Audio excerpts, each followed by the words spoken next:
भर में ज्ञानी पल में वियोगी।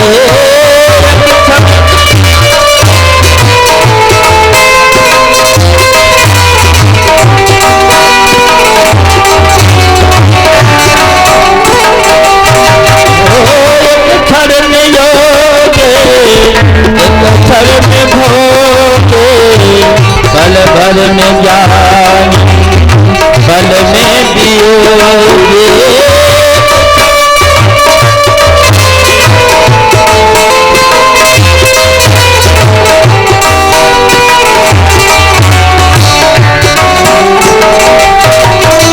बदलता जो क्षण क्षण मृत्यु को अपनी, बदलता जो क्षण क्षण मृत्यु को अपनी, कभी अपने मन के भरोसे न रहना।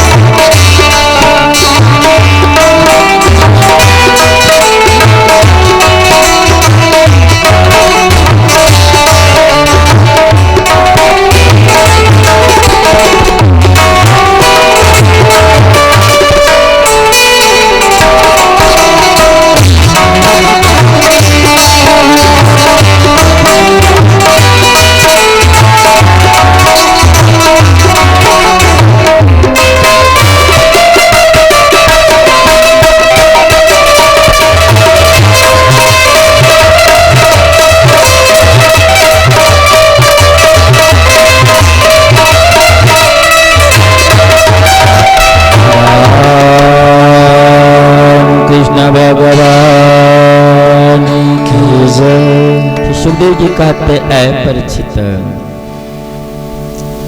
तो भोले बाबा हमेशा याद बना रहे, यह मानव तन कब समाप्त हो जाएगा इसका भरोसा नहीं है।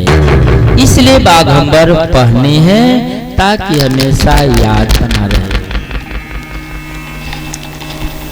अरे हाथिन के बातन का खिलौना बल भांति भांति, सिंह की खाल किसी जी के मन भाई है।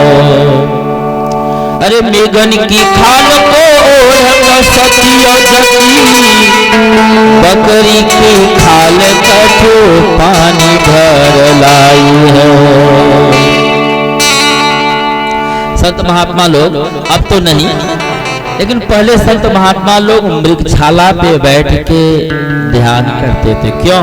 क्योंकि मृगशाला पर बैठकर ध्यान भी जल्दी लगेगा और ब्रह्मचर्य का पालन भी होगा। बकरी की खाल कठो पानी भर लाई है।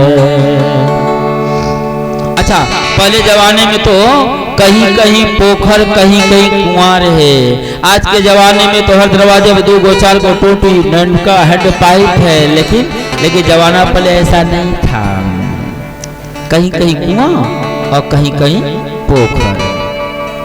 अच्छा, प्लास्टिक का डब्बा भी नहीं था, तो एक दूसरे जगह से जल ले जाने के लिए खास करके गाड़ी वाले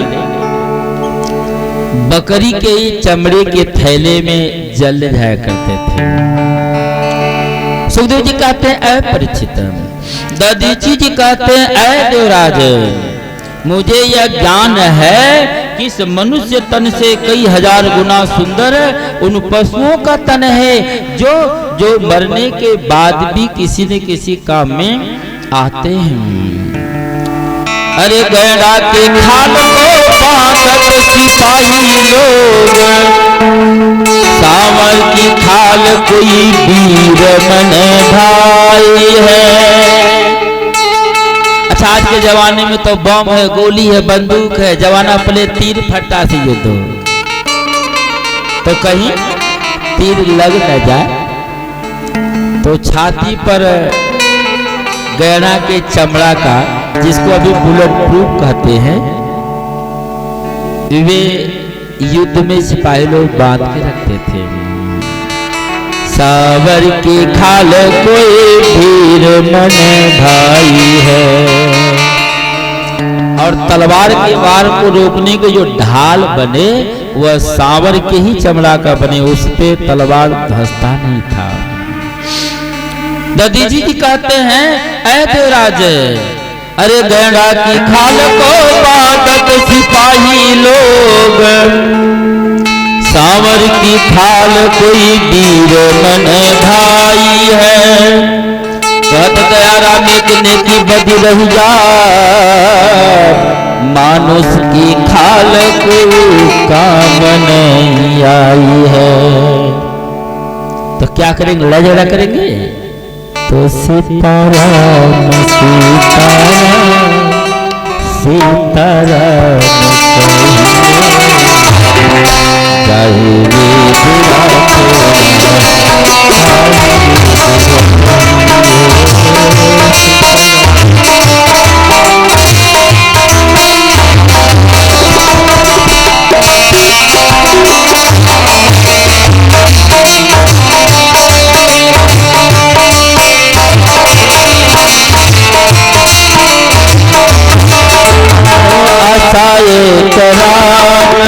से दुनिया सब छोड़ दे,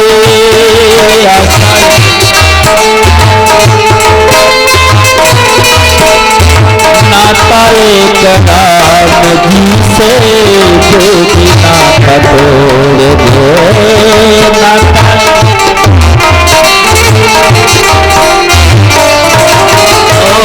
आशा एक राम जी से दुनिया सा छोड़ दे, आशा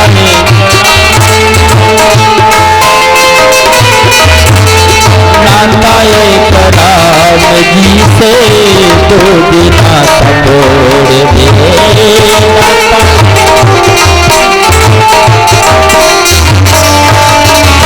साधु संग राम रंग अंग अंग रहिए, साधु संग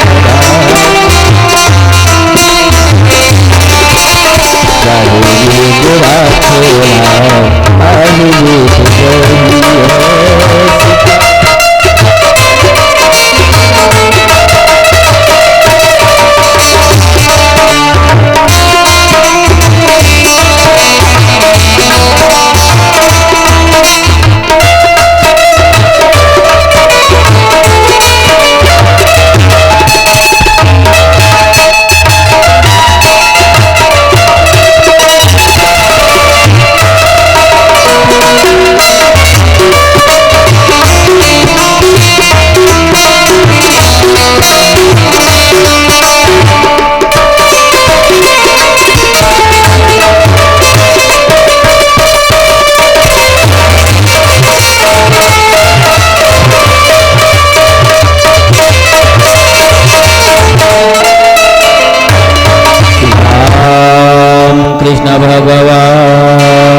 सुखदेव जी कहते ऐ परिचित, दधीची जी बोले, ऐ देवराज, मेरी छाती में चारों धाम का यात्रा करूं, कर नहीं पाया। तू जगत कल्याणार्थ है, तू आया है मेरी हड्डी मांगने। तो ऐसा करो ना, चारों धाम का जल ला दो और मैं स्नान कर लूं, फिर हड्डी ले लेना। देवराज ने चारों धाम का जल लाए, उसी दधीची कुंड में डाल दिए। दधीची जी स्नान किए, धर्मराज गौ का रूप बना के आए। दधीची जी के शरीर पर जो मांस मज्जा चमड़ा था चाट के सफा किए, बची हड्डी उसे लेकर के देवराज ने भगवान विष्णु के पास आए, तो भगवान विष्णु उसका 3 अस्त्र बनाए, एक चक्र सुदर्शन बनाए अपने पास रख लिए, पिनाक धनुष बना भोले बाबा को दे दिए, और वज्र बना है जिसे देवराज ने लेके आया हुआ है और वृत्तासुर को युद्ध में ललकारता है। ऐ वृत्तासुर, युद्ध के लिए तैयार हो जाओ ना। वृत्तासुर बोला है देवराज, करबल भैया आपनी छान बिरानी आस। है देवराज, अगर पड़ोसिया के सहारे तो चाहेगा कि हमारे भी घर में प्रकाश हो, तो नहीं होगा। पड़ोसिया को अपना दिया बुझा देगा, कोई ठिकाना है क्या? अभिप्राय, अगर दूसरे के बल से बलवान बनना चाहोगे न तो कभी भी धोखा हो सकता है। अरे अपने बल का भरोसा रखो। ऐ तेरा जो हड्डी का बना हुआ वज्र लेकर हमको डरवा रहे हो न, तुम्हारा ये वज्र मेरा कुछ नहीं बिगाड़ेगा, कुछ नहीं बिगाड़ेगा। लेकिन चिंता नहीं करो, मैं मरूंगा। क्यों? क्योंकि तुम्हारे वज्र का डर नहीं है। अफसोस इस बात की है कि यह हड्डी जिसका है वो महात्मा है, महात्मा के द्वारा तपाई हुई हड्डी है। कहीं उस महात्मा के, उस संत के तपस्या का अपमान न हो जाए, इसलिए मैं उसके सम्मान हेतु मरूंगा। चिंता नहीं करो। लेकिन थोड़ा सा भगवान का भजन कर लेने दो ना। देवराज ने बोले जा रे, जब मरने का समय आया तो तुमको भजन याद आ रही है? भर जीवन तो गलत काम किया, गलत भोजन खाया, कहूँ महिष मानुष देर करज खल निशाचर भक्षयी। गलत उठना, गलत बैठना, गलत खाना। अब मरने के समय तुझे भगवान याद आ रहे हैं, उसी भी युद्ध क्षेत्र में। वृत्तासुर बोला कि भगवान ही ऐसे हैं, भगवान ही ऐसे हैं, उनका जो चाहे सो और जब चाहे तब उनका भजन कर सकता है, उनका नाम ले सकता है। वे ही एक ऐसे हैं जो कभी न अपना समझते हैं न किसी को पराया समझते हैं। अरे अंत ही सही, एक बार नाम ले लेने तो। देवराज ने बोले जल्दी करो, आज वृत्तासुर ध्यान अवस्था में बैठे हुआ है, भगवान विष्णु आके उसको दर्शन दिए। बोले मांगो क्या चाहिए, क्या चाहिए? वृत्तासुर बोला प्रभु क्या चाहिए?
न पारलेख्यं न सार्वभौमं नरसाधिपत्यं न योगसिद्धिः अपुनर्भवं वा समंग स्वात विरहत्युकांते।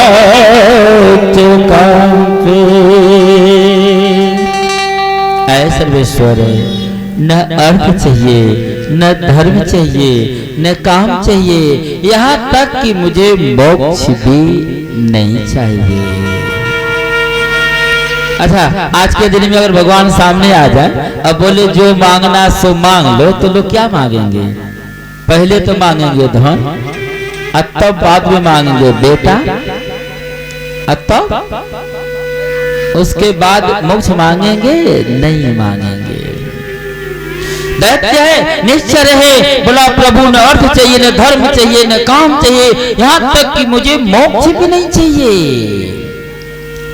अच्छा, मैं भी नहीं कहता कि आपके दर्शन का फल मुझे पुनः मानव तन मिले। क्यों? क्योंकि एक बार तो मानव तन पाया तो गलत काम किया। अपने कर्म के अनुसार मैं चाहे जिस योनि में चला जाऊं, इसकी डर नहीं है। लेकिन जे योनि जन्मों कर्म बस, निज राम पद अनुराग। आपके श्री कमल चरणों में प्रेम हो जाए। भगवान बोले सो तो ठीक है, लेकिन ऐ वृत्तासुर, प्रेम की भी अपनी कैटेगरी होती है। तो कैसा और कितना प्रेम चाहिए? वृत्तासुर बोला ऐ प्रभु,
वृत्तासुर बोला ऐ प्रभु, जैसे जैसे कामी व्यक्ति कहीं भी क्यों ना चला जाए, लेकिन उसको हमेशा स्त्री ही प्रिय लगता है।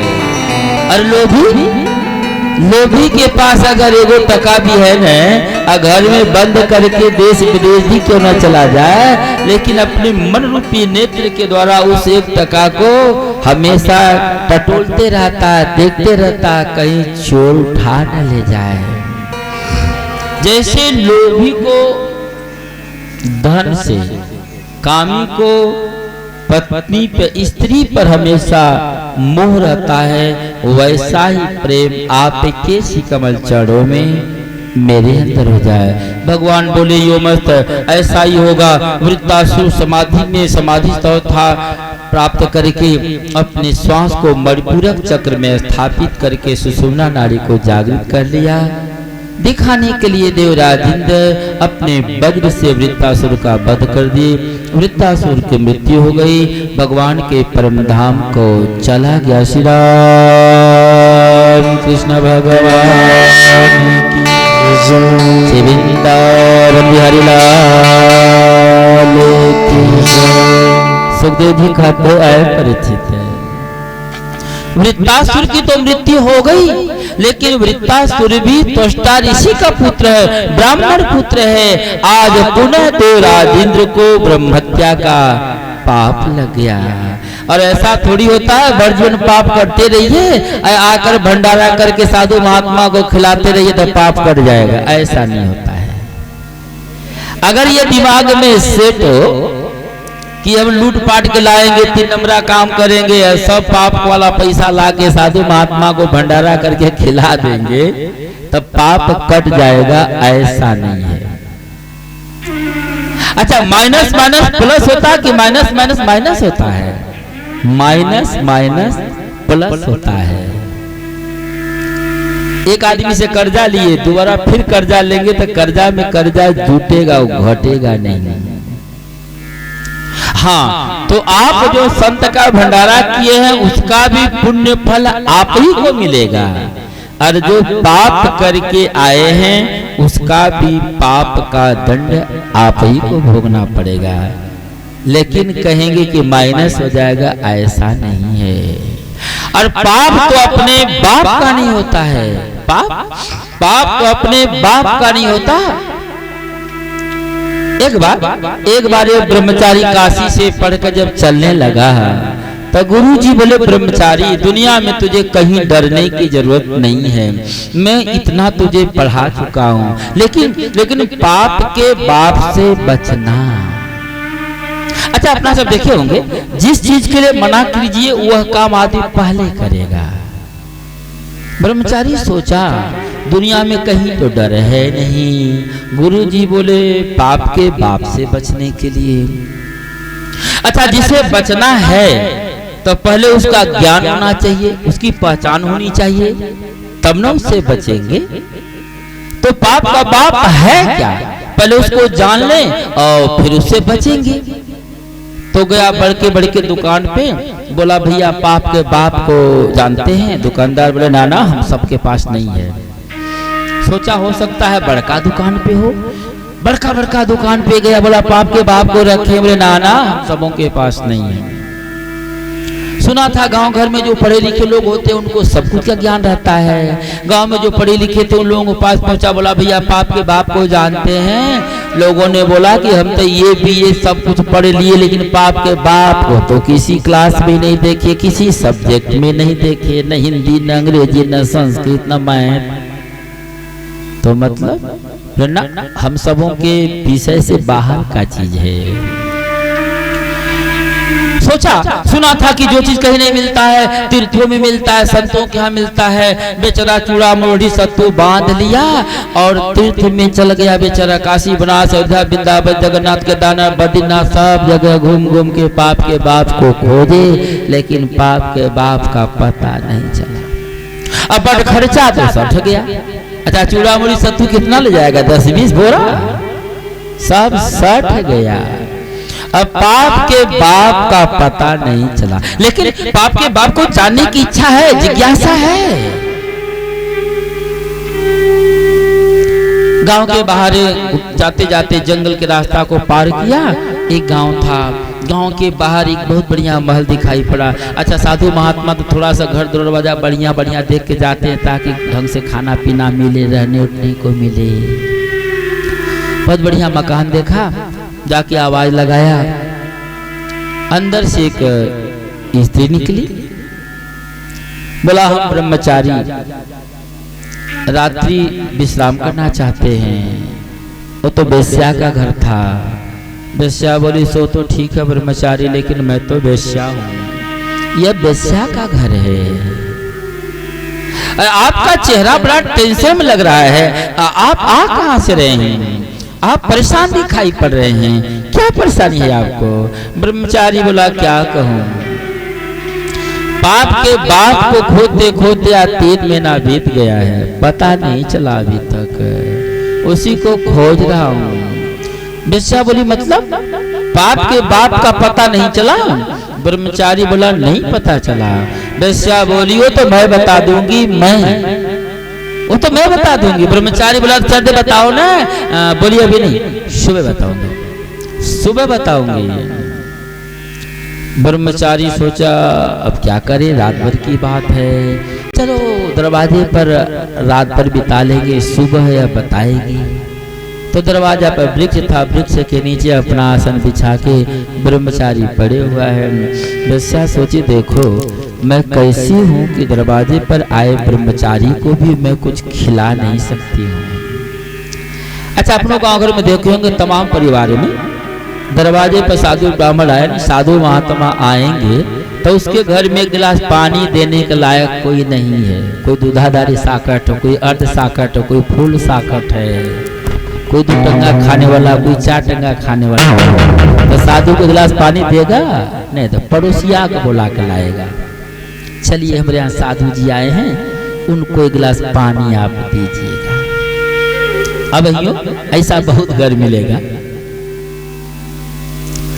सोचिए एक उपाय, मैं तो न खिला सकती हूँ न कुछ कर सकती हूँ, अच्छा अन्न तो दे सकती हूँ। ब्रह्मचारी से बोली, ब्रह्मचारी जी मेरा आप नहीं खाएंगे कोई बात नहीं है, मेरा छुआ नहीं खाएंगे सो तो ठीक है, लेकिन अगर मैं अपना सूखा अन्न दूं, आप उसको अपने से बना पाले तो?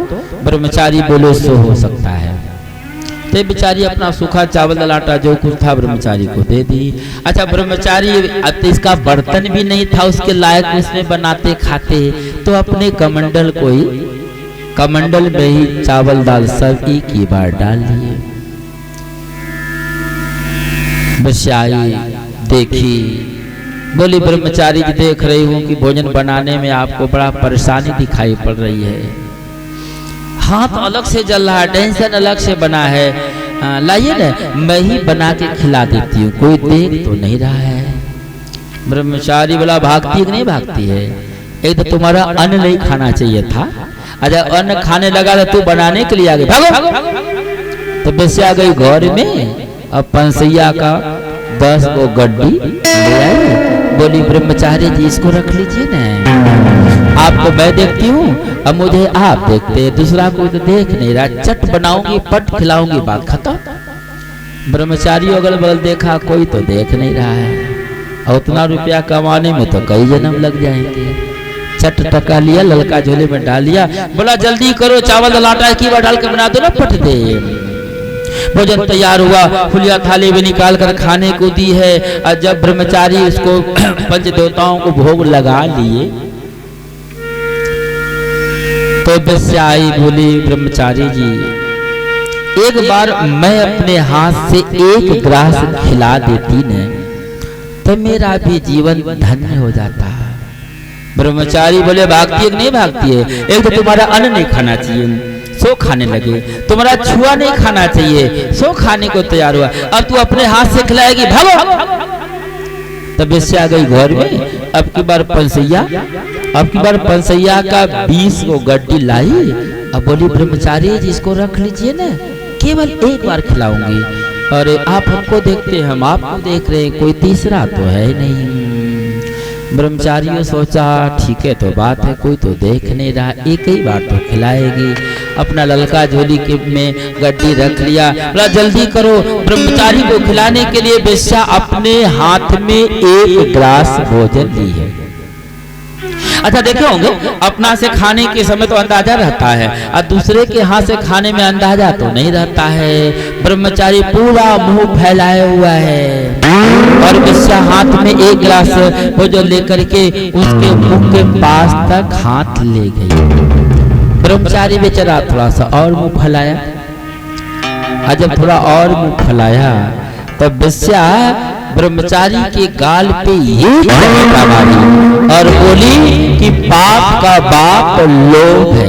ऐ ब्रह्मचारी, पाप का बाप लोभ है, यह जानते हुए कि मैं बेस्या हूँ, मेरा छुआ नहीं खाना चाहिए तो रुपया के लोभ में छुआ खाने लग गए, और छुआ हुआ तो दूर रहा, अब रुपया के लोभ में मेरे हाथ से भी खाने को तैयार हो गए। पाप का बाप लोभ है। सुखदेव जी कहते हैं परीक्षित, आज तो ब्रह्मत्या के पाप से देवराज इंद्र काले कलूटे हो गए, नाटा कूटा हो गए। भागते भागते भागते कैलाश पर्वत मान सरोवर है, उस मान सरोवर में एक कमल का पुष्प है, उस कमल पुष्प के डंडी में जाके छिप गए। पाप कितना दूर पहुंचा देगा इसकी कोई सीमा नहीं है, लेकिन आदमी उस पाप को समझे और उसे डरे तब तो। अब तो स्वर्ग का सिंहासन खाली हो गया, मां मुश्किल हो गया। अब तो अच्छा अगर राजा कुर्सी पर नहीं हो तो विदेशी राजा कभी चढ़ाई कर देगा, आफत हो जाएगी, जेल खड़ा हो जाएगा। तो आज देवगुरु बृहस्पति और सप्तऋषि लोग आए मृत्युलोक में। राजा नहुस है, राजा नहुस को बहुत समझा बुझा करके ले आए और स्वर्ग के सिंहासन पर देवराज इंद्र के पद पर उन्हें बैठा दिए। जब कि राजा नहुस आने को तैयार नहीं थे, लेकिन देव गुरु बृहस्पति और सप्तऋषि ये लोग बहुत समझा बुझा करके ले आए हमको। और जब सिंहासन पर बैठ गए तब तो प्रभुता पाई का ही मद नहीं। अच्छा, दोष आदमी में नहीं होता, दोष कुर्सी में होता है। अपनों गांव घर में देखे होंगे, अगर थर्ड क्लास को भी जो कुर्सी मिल जाती है तो भी सोचता है हम भी कुछ हैं। अब तो राजा नहुस को हुआ, जब देवराज इंद्र के सिंहासन पर बैठने पर देवराज इंद्र की सारी संपत्तियां मेरी हो गई, तब तो देवराज इंद्र की पत्नी सची भी मेरी हो गई। नौकरों से आदेश दिया, क्या देखते हो, जाकर सची को कहो ना कि नयका इंद्र अभी आपको बुलाए हुए। इंद्र एक पद है, उस कुर्सी पर जो भी बैठेगा उसको इंद्र कहा जाएगा। जब सची को मालूम हुआ, भागी हुई देवगुरु बृहस्पति के पास गई, बोली गुरुदेव आप तो लाकर इसे राजा बना दिए, लेकिन ये तो मेरे ऊपर कुदृष्टि देखता है। देवगुरु बृहस्पति बोले सो तो ठीक है, राजा तो हम ही सब बनाए हैं, लेकिन हम सब उसे उतार नहीं सकते हैं। ऐसा चीज एक उपाय करो, मूर्ख आदमी को 2 पैसा दे लेकिन 2 बुद्धि नहीं दे। मूर्ख आदमी को 2 पैसा दे लेकिन उसको 2 बुद्धि नहीं दे। इसको इसके ही कर्म से इस कुर्सी से हटाना होगा, दूसरा कोई उपाय नहीं। जाओ कह देना कि ऐ देवराज, इसके पहले तुम्हारे पतिदेव मेरे पास कभी सिंहासन पर, कभी रथ पर, कभी पालकी पर बैठ के आते थे। आप भी मेरे पास आइए पालकी में बैठकर, और वह पालकी कहार नहीं, वह पालकी संत लोग ढोवी। सुखदेव जी कहते हैं, परीक्षित, अगर मनुष्य के जीवन में अगर बहुत ज्यादा विपत्ति आ जाए, आपत्ति आ जाए, आफत आ जाए, तो उसे गुरुओं के शरण में जाना चाहिए। और जब गुरु के शरण में जाएगा ना, तो गुरु उसको मंत्र देंगे, मंत्रणा, सलाह, युक्ति, उपाय, जीने का तरीका देंगे। और शिष्य उस जीवन जीने के तरीका को सीख लिया, उस पे चलने लगा, तो उसका कल्याण अवश्य हो जाएगा। आज सची आई, देवराज इंद्र के पद पर बैठे हुए राजा नहुस बोली, राजन आपकी सभी बातें मुझे स्वीकार है, लेकिन हमारे पतिदेव देवराज इंद्र मेरे पास आमे तो कभी सिंहासन, कभी रथ, कभी पालकी में बैठ के आमे, तो आप भी मेरे पास आइए तो पालकी में बैठ के आइए। और वह पालकी कहार नहीं, वह पालकी संत लोग ढोवे। राजा नहुस बोला, ये संत कौन सी बड़ी बात है, ये सब तो हमारे आगे पीछे करने वाले हैं, मेरे अंडर में रहने वाले हैं। सप्तऋषियों को आदेश दिया, देखते क्या है, पालकी लेके आइए ना। अच्छा, अपने गांव घर में देखे होंगे, जब इलेक्शन का टाइम होगा तो सब लोग साधु महात्मा का 20 बार पैर धोके पिएंगे, और जब कुर्सी मिल जाती है तब सोचेंगे कि साधु महात्मा हमारे पैर में माथा रगड़ के तब बात करें, दंडवत, साष्टांग, पैर छू के। क्यों? कुर्सी मिल गई है नहीं। सप्तऋषि लोग सोचे, देखो न, हम ही लोग इसको राजा बनाए, या तो हम ही सबों का बाजा बजा दिया है, लेकिन कुर्सी पर बैठा है, राजा बना है, बात तो माननी पड़ेगी। आज सप्तऋषि लोग पालकी लेकर आए हैं, राजा नहुस से बैठे हुआ है, ये तो संत हैं, पैरों से दबकर कीड़े मकोड़े न मर जाएं, इसलिए सप्तऋषि लोग पैर धीरे धीरे रखते हैं। पैर से कीड़े मकोड़े दब के मर न जाए, जीव हत्या नहीं हो जाए, तो धीरे धीरे चलते हैं, ये लोग तो धीरे धीरे चलते हैं, लेकिन राजा नहुस काम का मारा हुआ, काम से पीड़ित, त्रसित, दुखित राजा नहुस को तो एक एक पल, एक एक युग के बराबर लगे। वो बार बार कहे सर्पी सर्पी सर्पी सर्पी। व्याकरण, संस्कृत व्याकरण भाषा में होता है शीघ्र चलो शीघ्र चलो। एक बार हुआ, दो बार हुआ, तीन बार हुआ, जब बार बार यही कहते रहा सर्पी सर्पी, तो सप्तऋषि में तो दुर्वासा जी भी हैं, जो दुर्वासा जी खाते हैं द्वीप और क्रोध के अवतार ही हैं। अब तो दुर्वासा जी को क्रोध आ गई और क्रोध में श्राप दे डाले, ऐ दुष्ट राजा, सर्पी सर्पी कहने वाला दुष्ट राजा, सर्प बनकर के तुम मृतलोक में जा गिरो। देखते ही देखते राजा नहुस सर्प बनकर के मृतलोक में गिर पड़े। श्री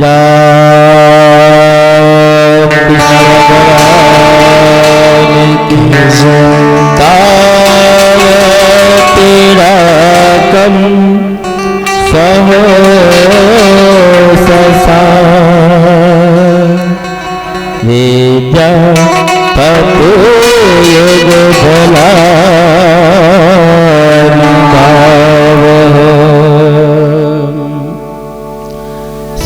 ससंपदे च ऐश्वर्य मदान्त बुद्धिः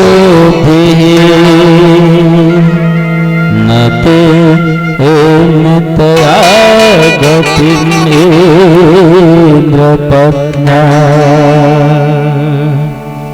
सुखदेव जी कहते ऐ परीक्षित, आदमी का ही कर्म उसको ऊपर उठाता है और आदमी का अपना ही कर्म उसको पतन की तरफ ले जाता है। राजा नहुस का जब सुंदर